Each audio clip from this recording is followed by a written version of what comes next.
One of my brothers gave me 2 of these fenders, and although they're old and they're not blue, they don't match the ones I bought recently, they'll do fine for the time being. I bought 4 online, 1 was busted, and the other 3 I ended up using on one side, and I hope in due time to buy another 4 that will match. But until then, I think it's more important that I have something to protect the boat. Now, you might have noticed before now that when I bought the boat there was no fenders in it, and impatient as I am to get on the boat and enjoy it, and the fact that there was no fenders in it when I was in and out of the boat meant that I did a bit of damage on the side. So I think I'll be fixing that someday soon, and hopefully things will be, well, hopefully things will look a lot nicer, you know.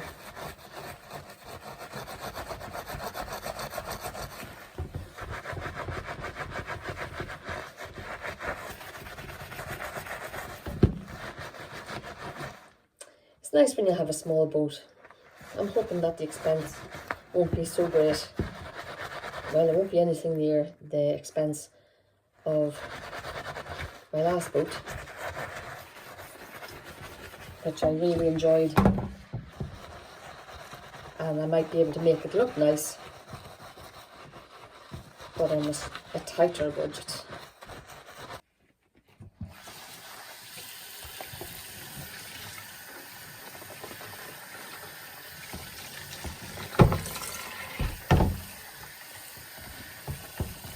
Not perfect, but a little bit more presentable.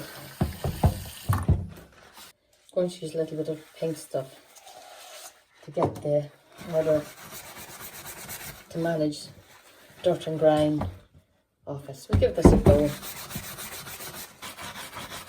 I can see it making a difference.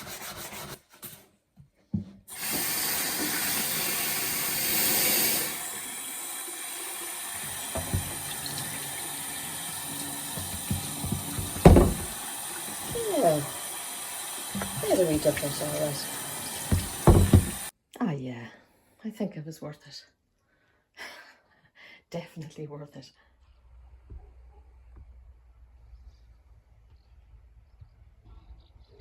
It's a still and quiet morning.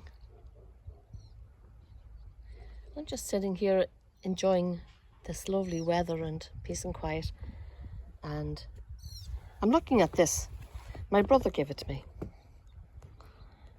Navigational guide to the Shannon and Erne waterways, and it's full of maps, advice, tells you what to look out for, tells you what not to do. Do you know, that reminds me, that little picture there reminds me of my dad. He made this beautiful boat. It was the boat that I liked the most. He called it the Optimist, and for some reason he had it down at the quays in Dundalk, and he had a well tied to the dock, and somebody came along and loosened the ropes. Somebody had a grudge against him, he believed. It was a wooden one, something like that. And when the tide went down, the boat went down. Instead of staying tied up, it went down, down. And then when the tide came back in again, the boat slipped underneath, and the water, it rose and rose and rose and crushed the boat underneath, and it did quite a bit of damage. I was very sorry for him, because like when you design something and put it down on paper, and then, you know, then you go to all the trouble all winter long of making it, and the expense as well, you know. I was very sorry for him. At that stage he was a pilot at Dundalk Harbour, so at least his livelihood wasn't dependent on it. But I'm thinking about this map. I wish there was such a thing as a map for life. When I was younger, you know, I wish I had known. When you're one of the youngest ones of a large family, you get taught a certain amount from school, and you get taught a certain amount from parents and from your siblings, but there's some stuff that wasn't talked about back in the day, you know. And I got into certain relationships and I made certain friendships that I deeply regretted afterwards. I really went on the wrong path, and I wish I had have had some kind of a map, something I could trust, a guide, you know, something to guide me through life.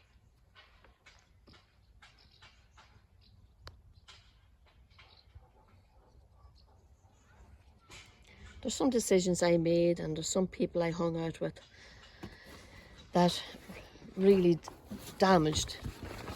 Well, tell you the truth, they damaged me, but I allowed it to happen. I damaged myself, I suppose, and I have regrets. And somebody contacted me recently, and he's a pastor of a church.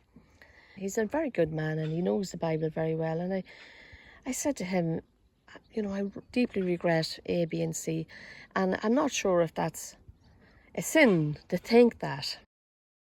And he said, no. And he gave me a clear conscience. He said the Psalms are full of it. David lamented and was very sad over choices that he made. And he said, if you look at, one of the books in the Bible is called the Book of Lamentation, the Book of Lamenting.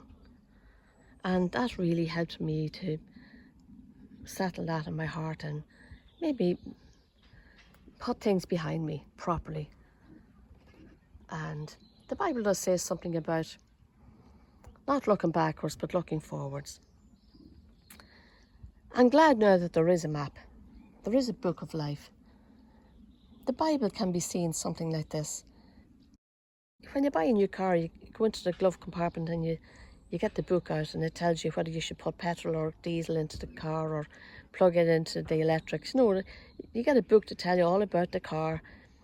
You get a book to tell you all about the waterways.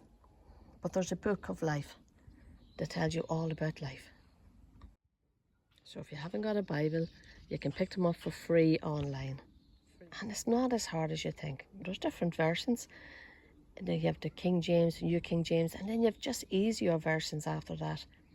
And I say to anybody who's seeking or thinking about God, pick yourself an easy Bible and place your faith and your trust in what God did, what Jesus did on the cross, and be saved. Get saved. And after that, you can consider joining a church, getting baptized.